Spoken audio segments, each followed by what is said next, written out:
myself is Divya Bahal, Assistant Professor in Chemical Engineering Department at LJ Institute of Engineering and Technology. The subject that we are going to continue is Mass Transfer Operations 2.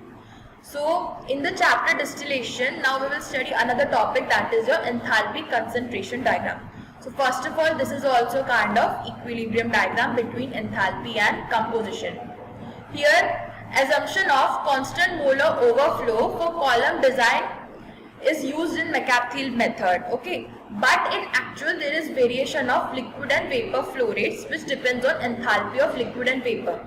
So here you can see that in McCabe-Thiele method the assumption was what, that constant molar overflow is there, okay, but in reality the liquid and vapor flow for each stage is different because with change in composition the enthalpy is also changing.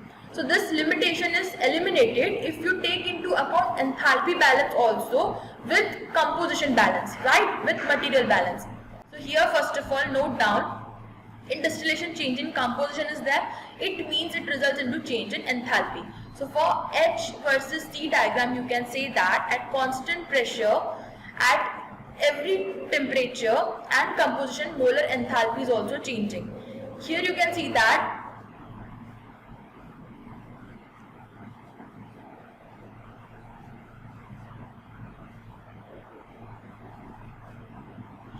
so, distillation means what? Change in composition. It means change in enthalpy is also going to be there. So, here is the figure of typical enthalpy versus composition diagram. Okay. So, here you can see that at each temperature and composition, the molar enthalpy of mixture is defined as summation of sensible heat plus heat of mixing.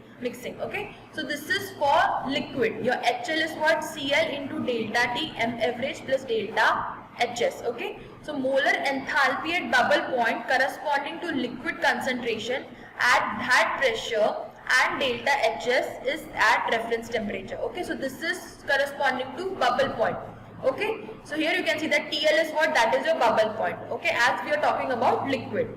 So here you can see in the graph, your green line is what, for saturated vapor, and your red line is for saturated liquid, that is H versus X, and the green line for saturated vapor, that is for H versus Y.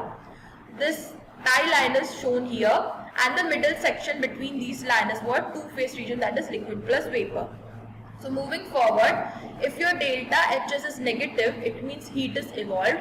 For delta HS is equal to 0, it means ideal solution is there. If it is positive, then heat is absorbed. So heat capacity here for ideal solution, if we are talking about ideal solution, the heat capacity is what? It is the weight average of heat capacity of pure species. Here you can see that we are using the term heat capacity, right? So here you have to note down, it is difficult to obtain enthalpy of mixtures. So what we are doing, we are making the certain assumptions. So when we are talking about the vapor also, when we have to find the enthalpy of vapor, it is difficult to find about the mixture. So what we are doing, we are taking unmixed liquid, okay, separately liquid A and liquid B are heated till it reaches dew point temperature, because we have to convert it into vapor, okay. So dew point temperature is what? Tg. It is vaporized at that temperature, and after separately this liquid has been vaporized, they are then mixed. So now your enthalpy of that vapor, of that mixture is what? Y into Cpa Ma into delta T plus Ma lambda A plus 1 minus Y into CPB MB into delta T plus MB lambda B. So for individual A and B, when they are converted into vapor, their mole fraction is what? Ya or Yb, okay. So that way this relation is given, which gives you the enthalpy of mixture at vapor phase, right? So now HC diagrams are constructed at constant pressure, and at each point represents a different T. So here you can see that at different temperature you are plotting your diagram, and this way you get your two curves, that is dew point and boiling line, right? Now HL versus X is what, your boiling line. Similarly HV versus Y is your dew point. So HL minus HV is what? Latent heat of vaporization of mixture. So here you can see that the difference between these two lines, that is your latent heat of vaporization. What is tie line? At constant temperature between liquid and vapor curve. So your tie line is what? At constant temperature, it is between the liquid and vapor curve. The tile lines are what again? It connects the equilibrium liquid and vapor composition on your HXY diagram. Okay. So here you can see in this figure, it is connecting the liquid and vapor phase composition. Okay, and they are in equilibrium. So in your Y versus X curve, you can see that it represents the equilibrium composition. Okay. Moving forward, now how XY plot is constructed from your HXY curve. So here you can see that from the tile line, from liquid, if I am taking a vertical and dropping it on the diagonal below. Here you can see in the next plot, from the liquid phase composition, from your boiling line curve, okay, saturated liquid curve, if you are plotting a vertical and dropping it on diagonal. Similarly, what you are doing for the vapor also, you are dropping a vertical. Now on extending a horizontal, a point where they intersect, okay, so that horizontal lines gives you equilibrium condition, okay, that is Y and X are in equilibrium. So these horizontal lines are what different for each tile line. So if along the diagonal, if you plot this horizontal lines for each tile line, you get your Y versus X curve, right? So this way XY plot is constructed. Now how enthalpy balance of two different solutions are done. So suppose here you can take it. We have two different solutions M and N. Okay. So the total material balance when they are mixed, when these two solutions are mixed, we get a new mixture, that is P. So the enthalpy would be different. Okay. For M solution you have enthalpy HM. For N solution you have enthalpy HN. The new mixture P, it will have the enthalpy what? P. So what you are doing? Nothing. You are doing the component balance of more volatile component. Okay. Similarly, enthalpy balance is done. Now, combining these two equations, you get the final form, that is M by N is equal to Zn minus Zp upon Zp minus Zm. Similarly for enthalpy also. Now, another one for mixture C. Okay. So, how mixture C is obtained? When you are removing adiabatically your saturated vapor E from saturated liquid D, then you get your mixture C. Okay, so it is a line with D, E and C. So here you can see that D, E and C are what collinear points. It means slope of DE is equal to slope of EC. Similarly, what you are doing for same mixture, for different another components also you are doing it. It means again your C can be produced how? If you are removing your F from G. Similarly for K and J points also. So thus I can say that all these other lines are also collinear. So it means C can be represented as difference between saturated vapor and saturated liquid and as a curve on XY diagram. So similarly what you are doing for all these lines, you are plotting it on your diagonal, right? So you can see that the slope of D is what? It is a horizontal line. Okay, for another line FG, your slope is again different. But if it is vertical, C, if a vertical line is there, then it is a point. It means your X is equal to Y is equal to ZC. Your initial component composition of your C, that is equal to the liquid phase component and vapor phase component. Similarly, for your CKJ line, another horizontal line is obtained. Now moving forward, the another topic is Ponchon-Ceverett method. Okay, this is the another kind of method which is used to determine what number of theoretical stages. So here again, variation in internal vapor and liquid flow inside a distillation column depends on enthalpy of mixture. Okay, so it shows that the variation is there of vapor and liquid and it depends on the enthalpy. Now, this method uses enthalpy balance also and it doesn't use the assumption of constant molar overflow. Now, this method is used to find number of stages. So, starting forward, you can see that there are 4 envelopes on which you will be carrying out your material balance and enthalpy balance. So, the first envelope is what? Condenser section. Your second envelope is what? The full distillation section. Your envelope 3 is for enriching section and 4th is for stripping section. So first of all on envelope 1, that is your condenser. So here you can see that G1 is what? The total amount of vapor or gas which is going to the condenser. Okay. So here nothing in form of R you are representing your equation. Now doing the component balance you get following equation. Again you are doing what? Energy balance. So now substituting the value of G1, okay, into the energy balance equation, you get your final form, that is QC is equal to D into R plus 1 Hg1 minus R HL0 minus HD. So what you are doing, the G's was what? You find out the amount of condenser duty. QC is find out in envelope 1. Now For enriching section, envelope 3. So first of all, again what we are doing, total mass balance, okay. Gn plus 1 is what here, the vapor flow rate which is entering here in the enriching section, and the outlet stream is what, Ln and distillate, okay. So again you are doing what, component balance and energy balance. So here you are taking another term Q dash, okay, that is what, net heat out upon net moles out. You are introducing a new term Q dash. So what is net heat out? That is your QC plus DHT, and the net moles out are what, D. So hence what you are doing, from that you get your Ln upon Gn plus 1 ratio, that is given this way, and it is what, internal reflux ratio, right? So hence rearranging the above equations we get this final form, right? So here you can see that from the energy balance, component balance, you find out the relationship of internal reflux ratio, right? It was nothing, it was a rearrangement. Now again in terms of energy also it is rearranged and you get your final form. Now when in this final form equation, if you are substituting Gn plus 1 is equal to Ln plus D and again rearranging it, so this is the final form. Now this is what, external reflux ratio. That is what, L naught upon D is equal to length of line delta D into G1 plus length of line G1 into L naught. Here what we are taking, your N is equal to 0 because it is condenser, okay. Ln plus D, this was the final form of what, external reflux ratio, but we are talking about what condenser is, as for condenser we are doing it, hence your N is what, 0, because from condenser you are getting your reflux.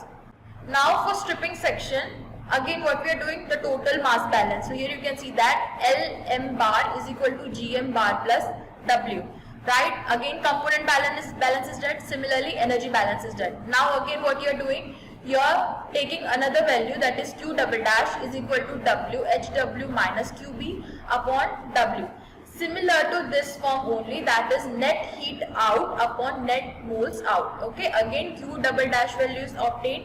Substituting the value you get this final form, that is Lm bar into HLm minus G bar m plus 1 into HGm plus 1 is equal to WQ double dash, right? Now eliminating the W value you get this following equation. Now again rearrangement, you are getting this final equation. Now this is what, Lm bar by W is what, this is your boil-up ratio. For stripping section, just like reflux ratio, we have this boil-up ratio. So hence this is the final equation for stripping section. Now over envelope 2, over your whole column, the total mass balance is done, component balance is done, and enthalpy balance is done. So this is the again final, after rearrangement you get your this equation, that is D by W is equal to ZF minus XW upon ZD minus ZF is equal to HF minus Q double dash upon Q dash minus HF. So in gist I can say that your F is equal to delta D plus delta W, right? So moving forward, you can see here how for enthalpy versus concentration diagram, on the equilibrium plot of Y versus X, number of stages are plotted, right? So here you can see that your delta D, the top point, ZD minus Q bar, the coordinates are given, that is your delta D point.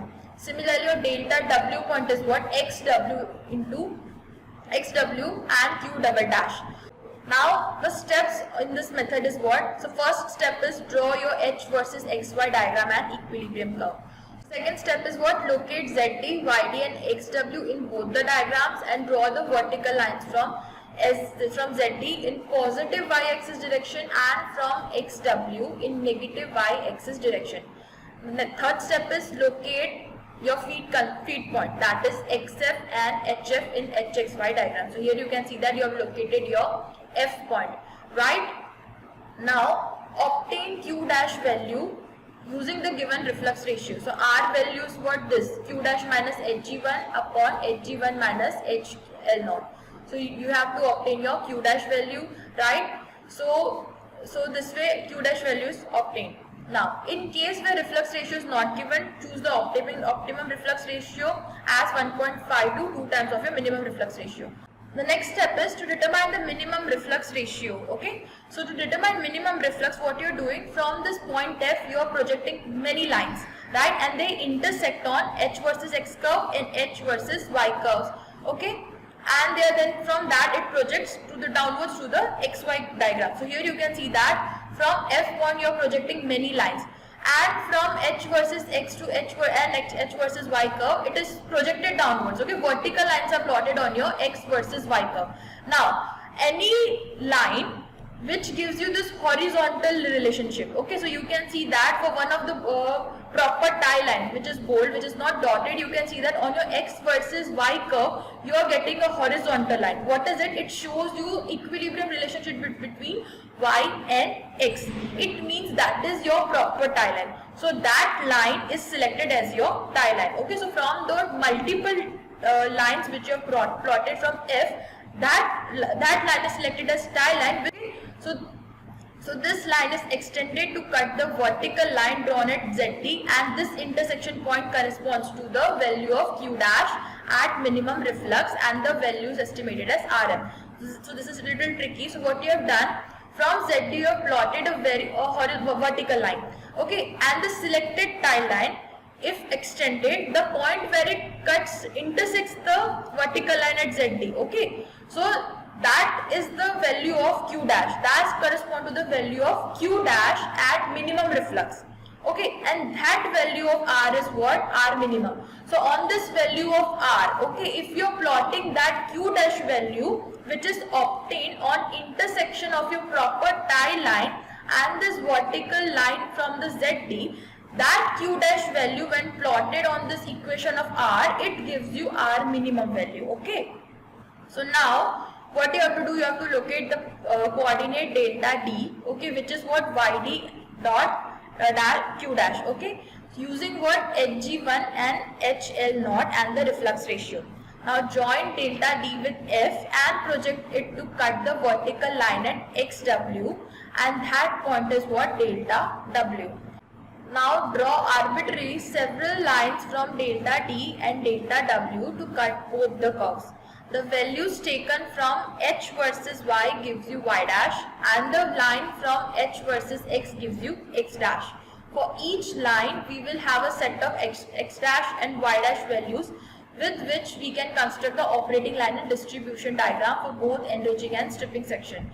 So draw the equilibrium curve and plot X dash versus Y data obtained from the step 9. So here you can see that in this curve, okay, because if you're joining all these lines, okay, from you're getting what? Several set of X dash and Y dash curves are obtained. Okay, from delta D point you're extending it, similarly from delta W point you're extending your line. This way you're getting a data of X dash versus Y dash which is plotted to give you this Y versus X curve. Okay, so in GIST you already have an equilibrium curve. Okay, so here you can see in this equation, in this figure, already equilibrium is there. Over that equilibrium curve, again a new equilibrium plot is plotted of Y dash versus X dash data. Okay, this from step 9, the data of X dash versus Y dash, it is again plotted. Okay, so I have two X versus Y curve. So here you can see that one is the against the horizontal, it is I am obtaining, okay, and the second one, okay, the XW, from XW to YD, another equilibrium diagram I am getting from the X dash versus Y dash curve, right? So now my last step is, so from point D, between the equilibrium curve and the operating line up to W, I have to plot the triangles, and this gives me the number of desired stages, right? So this was about your Pointron-Savret method.